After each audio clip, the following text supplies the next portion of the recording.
कहानी, बेटा समझ लिया क्या तूने मुझको अपनी नानी।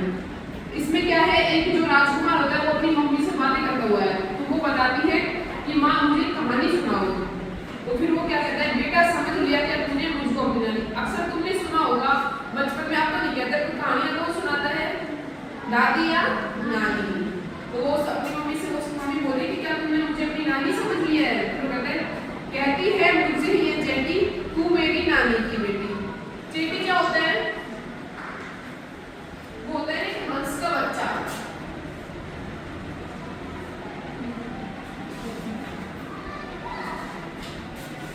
वो उससे पूछता है, अच्छी में तो कठिन सवाल क्यों नहीं है तुम्हारी में।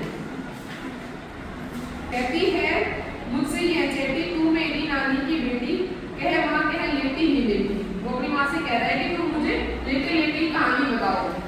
फिर कहते हैं राजा था या रानी, राजा था या रानी माँ कहे एक कहानी। अक्सर जो कहानी होती है वो राजा रानी के ऊपर ही होती है ना, तो वो अपनी मम्मी से कह रहा है कि कौन सी कहानी, वो राजा था या वो रानी थी, वो वाली कहानी बताओ। तू है हठी मान धन मेरे, सुन उपवन में बड़े सवेरे, दांत भ्रमण करते थे तेरे।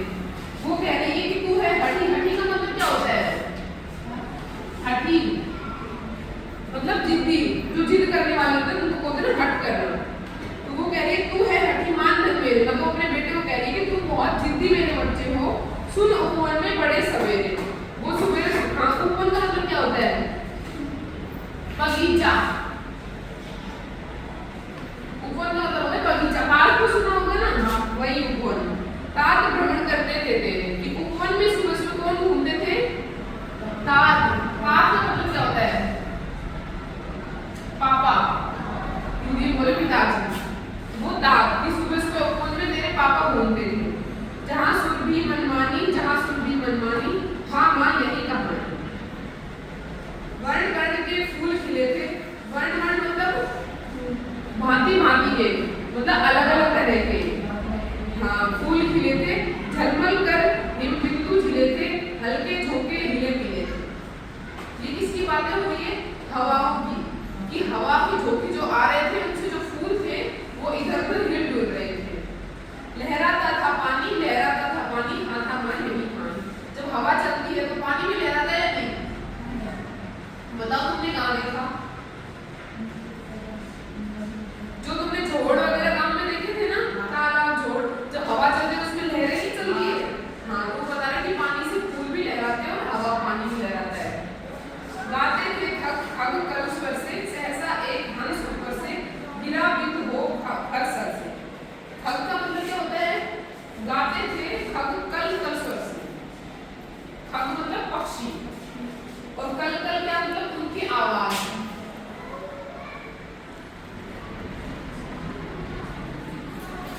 खग मतलब पक्षी की बात बता रहे हैं कि वो कल कल स्वर से गाते थे। और सहसा एक हंस गिरा, उनके ऊपर क्या गिरा है, हंस।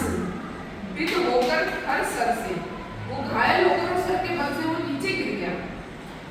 हुई पक्ष की हानि, हुई पक्ष की हानि, करुणा भरी कहानी। करुणा का मतलब दया भाव, पीड़ा जो होती है ना, करुणा मतलब दया करना किसी के ऊपर। अपन भी कोई पक्षी घायल होता है तो उसके ऊपर उठाते हैं, उसको वो करते हैं, तो उसका मतलब दया करना।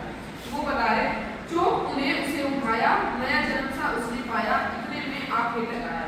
हंस को किसने मार दिया, आखिरी तक। आखिरी तक कौन होता है, शिकारी, जो शिकार करते हैं ना उनको बोलते हैं आखिरी तक।